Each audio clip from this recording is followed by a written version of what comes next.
Assalamualaikum warahmatullahi wabarakatuh. Perkenalkan, nama saya Filia Anggraini dengan NIM 20230023. Di sini saya akan menjelaskan tentang materi matematika ekonomi, yaitu tentang konsep dasar barisan dan deret. Yang kedua, future value dari anitas. Yang ketiga, present value dari anitas. Yang pertama, barisan dan deret. Definisi barisan dan deret. Barisan yaitu suatu susunan bilangan yang dibentuk menurut suatu urutan tertentu. Bilangan-bilangan yang terdapat pada barisan tersebut disebut dengan suku. Deret yaitu jumlah dari bilang-bilangan atau suku-suku yang ada pada suatu barisan.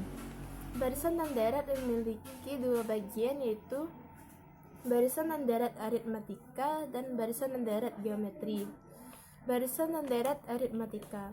Yang pertama, barisan aritmatika.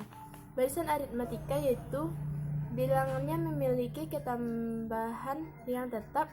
Suku pertama U1 selanjutnya disimbolkan dengan A. Ketambahannya atau selisih antar suku yang berdekatan dinamakan dengan beda yang disimbolkan dengan B.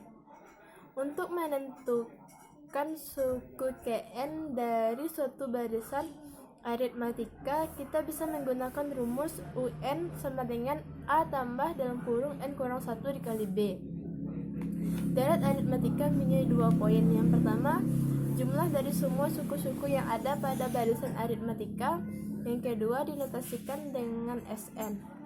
Rumus deret aritmatika yaitu Sn sama dengan N per 2 dikali dalam kurung A tambah UN, atau Sn sama dengan N per 2 dikali dalam kurung 2A tambah dalam kurung N kurang 1 dikali B tutup kurung. Barisan dan deret geometri. Barisan geometri yaitu susunan bilangan terurutnya memiliki kelipatan bilangan yang tetap. Dinamakan rasio, disimbolkan dengan R. Rasio sama dengan R sama dengan U2 per U1.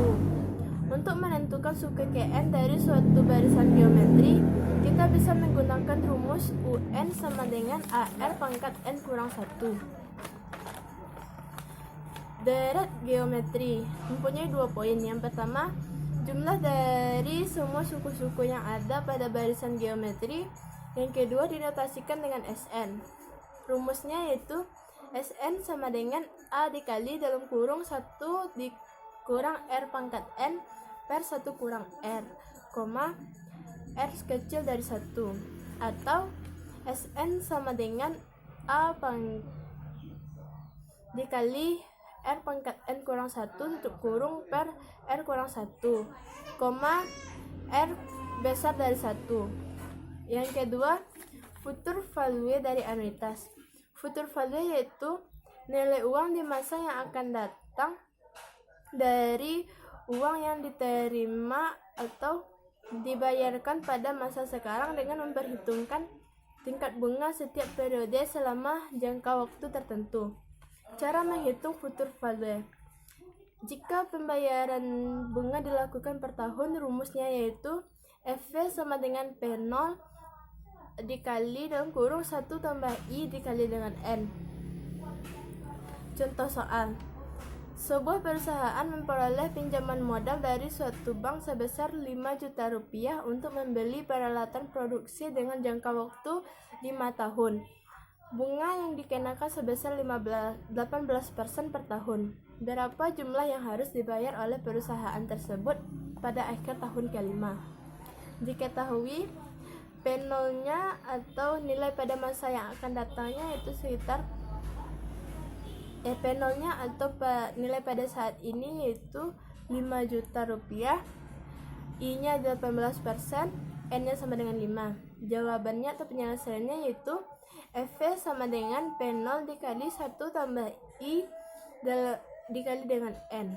Fv sama dengan 5 juta rupiah dikali dengan dalam kurung 1 ditambah 18% tutup kurung dikali dengan 5.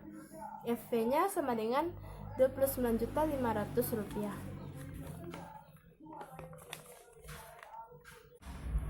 Yang ketiga yaitu present value dari anuitas. Present value merupakan dasarnya jumlah uang pada permulaan periode atas dasar tingkat tertentu dari sejumlah uang yang baru akan diterima beberapa waktu atau periode yang akan datang. Cara menghitung present value. Jika pembayaran bunga dilakukan per tahun, rumusnya yaitu P0 sama dengan FV per dalam kurung 1 tambah I dikali dengan N. Contoh soal. Bella menginginkan agar uangnya menjadi Rp5.555.444 pada tahun kelima yang akan datang. Berapakah jumlah yang harus ditabung Bella saat ini seandainya diberikan bunga sebesar 5% per tahun? Diketahui FP sama dengan Rp5.555.444, I-nya 5%, N-nya 5 tahun. Jawabannya atau penyelesaiannya yaitu P0 sama dengan FP per dalam kurung 1 tambah I dikali dengan N.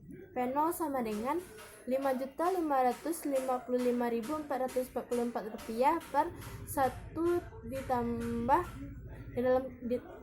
per dalam kurung 1 ditambah 5% dikali dengan 5. Hasilnya yaitu Rp1.058.180.